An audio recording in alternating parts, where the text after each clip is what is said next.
नमस्ते दोस्तों, मैं हूं डॉक्टर चिराग भंडारी। मैं आज आपको कुछ चीज बताऊंगा जो आपको ट्राई करनी चाहिए एक इम्प्लांट लगाने से पहले। डेफिनेटली अगर आपको ईडी है तो आपको ये सारी चीजें ट्राई करनी चाहिए before reaching to the stage of penile implant. पहली चीज कॉज आइडेंटिफिकेशन कि ये क्यों हुआ, क्या ये साइकोलॉजिकल है, फिजियोलॉजिकल है, हार्मोनल है, पेल्विक फ्लोर रिलेटेड है, कॉज आइडेंटिफाई। सेकेंडली अगर कॉज आइडेंटिफाई हो जाता है तो कॉज को प्रॉपर ट्रीटमेंट कराना उसका, अगर साइकोलॉजिकल है तो साइकोथेरेपी या कुछ मेडिकेशन, साइकोलॉजिकल एंजाइटी को या डिप्रेशन को सही करने की medication, lifestyle changes, hormonal rectification, अगर हार्मोन्स कम है या कुछ ज्यादा है तो उसको सही करना। ये सारी चीजें आपको बैलेंस करनी पड़ती है to get the optimum result. अब सपोज ये सब चीजें आपने करा ली और पता चला कि ब्लड फ्लो की प्रॉब्लम है, डॉपलर पे आपको किसी डॉक्टर ने बोला कि आप डॉपलर कराओ, तो डॉपलर में पता चला कि आपको आर्टीरियल इनसफिशिएंसी मतलब कि ब्लड प्रॉपर फ्लो नहीं हो रहा है, या फिर वीनस लीकेज है। वीनस लीकेज मतलब फ्लो हो रहा है पर रुक नहीं रहा है। ऐसे केस के अंदर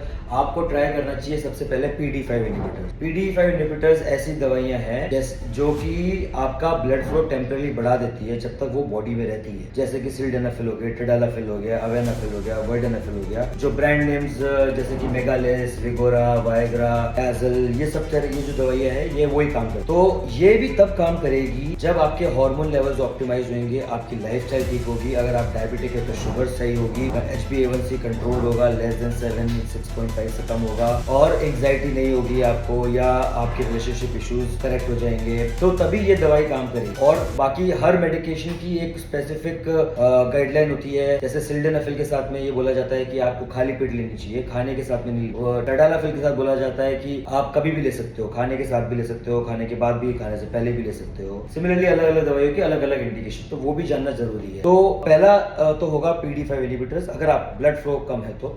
दूसरा होगा ऑल्टरनेटिव थेरेपी, जैसे कि PRP या P शॉर्ट, स्टेम सेल्स हो गए, शॉक वेव हो गया, रेडियो फ्रीक्वेंसी थेरेपी हो गया, मैग्नेटिक थेरेपी हो गया। ये सारे ऑल्टरनेटिव थेरेपीज होती है। इससे कुछ पेशेंट्स में बहुत अच्छा आराम मिलता है, कुछ पेशेंट्स में आराम नहीं मिलता है, या कुछ पेशेंट्स में डिसेंट पार्शियल रिस्पॉन्स मिलता है। तो इसमें पेशेंट सिलेक्शन बहुत इंपॉर्टेंट होता है। कई बार हम ऑल्टरनेटिव थेरेपीज को PD5 इनहिबिटर के साथ कंबाइन भी करते हैं और उससे और ज्यादा अच्छा रिस्पॉन्स आता है। हार्मोन, अगर हार्मोन करेक्शन नहीं है, टेस्टोस्टेरोन कम है तो टेस्टोस्टेरोन बढ़ाना। अब वो कैसे बढ़ाना है, आपकी एज क्या है, बहुत सारे फैक्टर्स होते हैं जो आपको आपके डॉक्टर के साथ डिस्कस करने पड़ेंगे, और फिर उसको ऑप्टिमाइज करके और फिर आप PD5 इनहिबिटर लेते हो और इट विल वर्क बेटर। फिर आते हैं इंट्राकैवर्नोसल इंजेक्शंस, जैसे कि बायोमिक्स हो गया, ट्राइमिक्स हो गया। ये इंजेक्शंस ऐसे काम करते हैं कि आप करना है उससे आपने 5 मिनट पहले, 10 मिनट पहले लगा लिया। जैसे इंसुलिन लगाते हैं डायबिटिक लोग पेट पे, वैसे ही एक छोटी सी नीडल, इंसुलिन नीडल से ही आपको ये बायोमिक्स या ट्राइमिक्स जो होता है इंजेक्शन,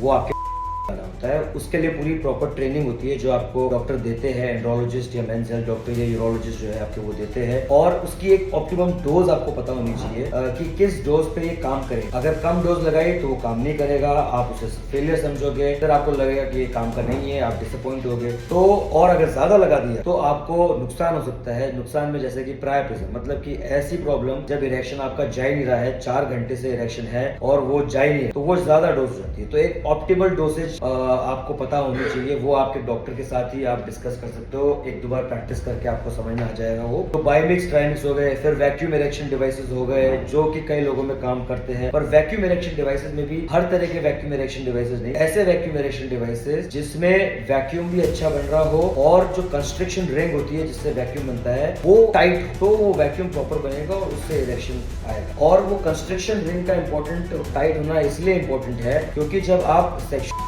करने जाओगे वैक्यूम डिवाइस को हटाने के बाद में, तो वो इरेक्शन मेंटेन रहना चाहिए या थोड़ा हल्का ही कम होना चाहिए जिससे कि आप एक्टिविटी कर। अगर वो कंस्ट्रिक्शन रिंग ज्यादा टाइट नहीं है तो जो ब्लड फ्लो आएगा वैक्यूम से वो वापस चले जाए। तो इसीलिए वो भी देखना जरूरी है कि आपकी क्वालिटी और जो मैकेनिज्म है वैक्यूम इरेक्शन डिवाइस का वो कैसा है। और ये अगर काम नहीं करा तो आप जा सकते हो इम्प्लांट पे, पिनाइल इम्प्लांट की स्टेज। तब ये पिनाइल इम्प्लांट आपके लिए राइट फिट होगा जब आपने ये सब ट्राई कर लिया और कुछ भी काम नहीं किया। और उसके बाद में भी आपको, अगर आप डायबिटिक हो या लाइफस्टाइल चेंजेस नहीं करे आपने, या आप ओबीज हो, तो फिर भी कभी कभी इम्प्लांट में भी इन्फेक्शन, पोस्ट ऑपरेटिव इन्फेक्शन हो सकते हैं या मॉल फंक्शन हो सकता है। तो इसीलिए आपको एक हेल्दी लाइफस्टाइल रखना भी बहुत ज़रूरी है। एट द सेम टाइम आपकी अगर शुगर, बीपी सब कुछ है तो उसको कंट्रोल करना भी ज़रूरी है। तो फिनाइल इम्प्लांट से पहले ये सारी चीज़ें आपको डेफिनेटली ट्राई करनी चाहिए और फिर ही ये डिसाइड करना चाहिए कि आपको प्राइम ब्रांड की ज़रूरत है